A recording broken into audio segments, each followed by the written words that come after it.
agreed to take me to her childhood home in Holmes County, Ohio, which looks like a time warp back to the 18th century. My goal is to show you the secret life of America's most conservative community and find out what's really going on behind closed doors. Hey, man! We are driving through a small town called Maslin. I'm on the lookout for my first horse and buggy. First one to find it wins. The Amish follow a branch of Christianity called Anabaptism, which focuses on adult baptism and nonviolence. They worship God and follow the teachings of Jesus Christ as written in the Bible. Services happen in homes, barns, or churches, involving communal prayer, singing, and reading scriptures. The Amish movement started in the late 17th century when Swiss leader Jacob Amand emphasized traditional practices, leading to a split from mainstream Mennonite groups. Shorts and Troopers make up a tiny slice of America's 300,000 Amish. They are a subset of the Old Order who broke away around 100 years ago. To anyone living in central Ohio, it's easy to spot a New Order person versus a Shorts and Trooper person. But how can you tell the difference? For starters, there are specific rules that must be followed by all Amish people. They all agree to live separately from the world, pursue a limited education, dress in modest clothes, and refuse war. But other decisions about technology, travel limitations, and livelihoods depend on individual groups. For example, some Amish shop at Walmart and own smartphones. Shorts and Troopers, on the other hand, are the most isolated from society. They strictly maintain the early teachings and are quicker to excommunicate rebels like Lizzie. They do not advertise businesses online, and they have the lowest standards of living, including no electricity or plumbing. Shorts and Troopers marry Shorts and Troopers. Teenagers are allowed to court their potential future spouses, which includes hugging in a bed while fully clothed. For now, I'm on the lookout to see if anyone will speak to me. This is how you know we've entered Amish country. The horse and buggy sign. Hello, how are you? I like your horses. Where I come from in Arizona, we don't have horses like that. We should blow ahead. Thank you. She was kind of confused when you started talking to her. That's why I did it. I wanted It's to me. Come That's so cool. Wow. You may have noticed that Lizzie was not speaking me. English. That's because she grew up trilingual, Pennsylvania Dutch as her first, English as her second, and German as her third to read the Bible. Things are about to get more intense as we approach Lizzie's Shorts and Troopers home. It's unprecedented, and we're about to find out what makes them so different. We just pulled up to Lizzie's childhood house.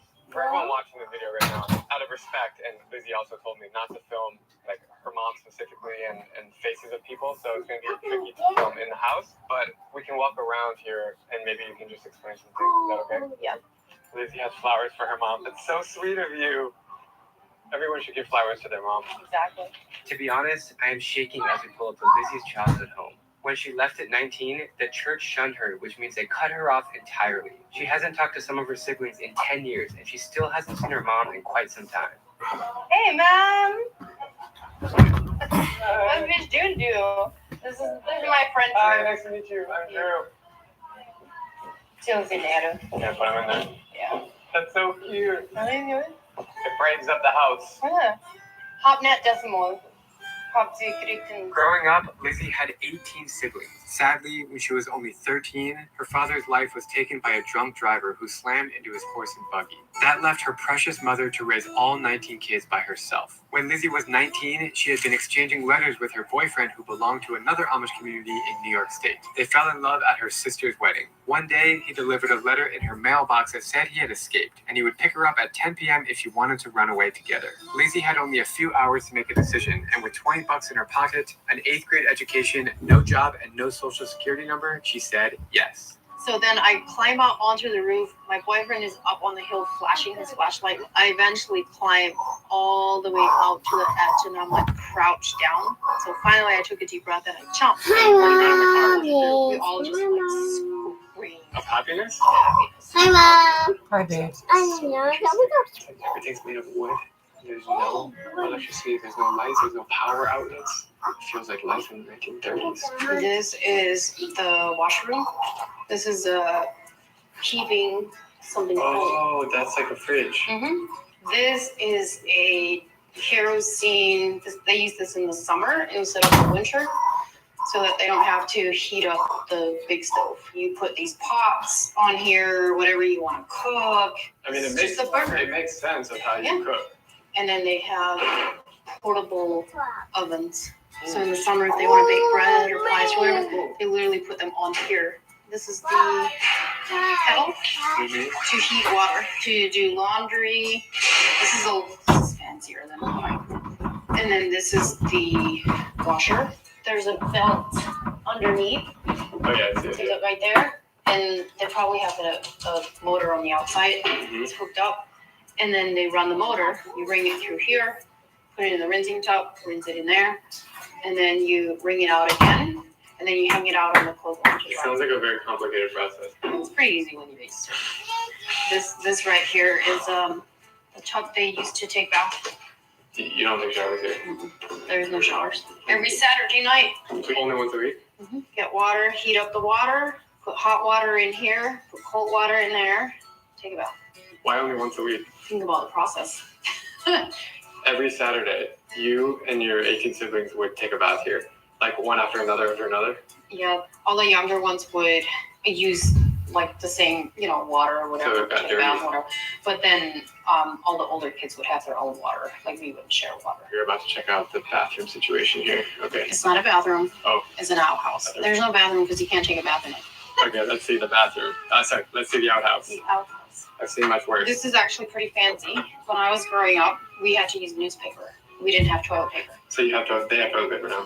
They have toilet paper now, as you can see. You use like actual newspaper? We had to cut up newspaper and use the newspaper. We did not have to. Isn't that like rough on your skin? Of course. But I imagine with 19 kids, it did not smell very good in here. No. This is actually not bad compared to what I have smelled. But there's no light in here, so what if it's 2 in the morning and you choose a bathroom? Flashlight. Here's the thing that I think that the modern world can learn from the Amish is that we're very self-sufficient and very creative and I sustainable. love that.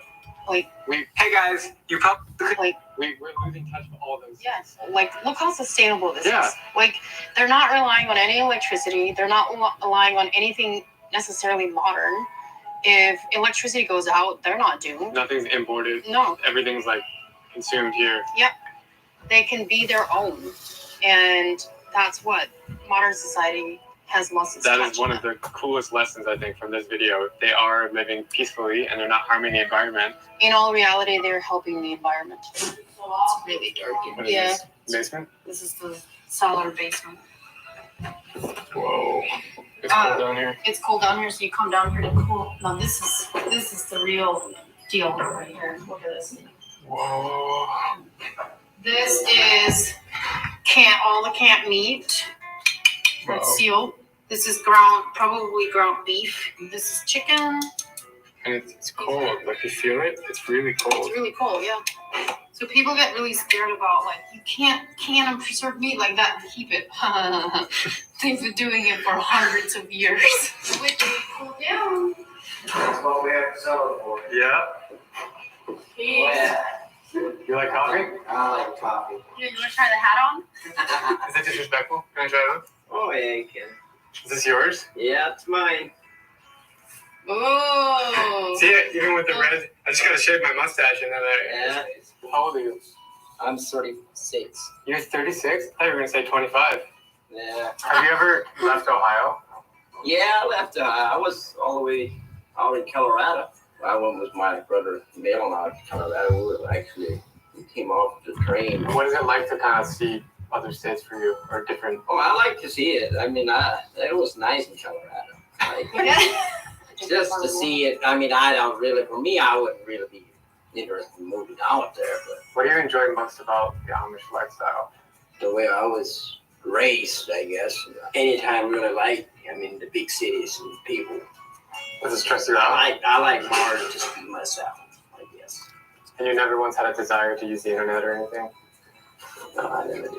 Oh. Now we are heading upstairs to Lizzie's bedroom, where she hasn't stepped foot in years. It smells the same.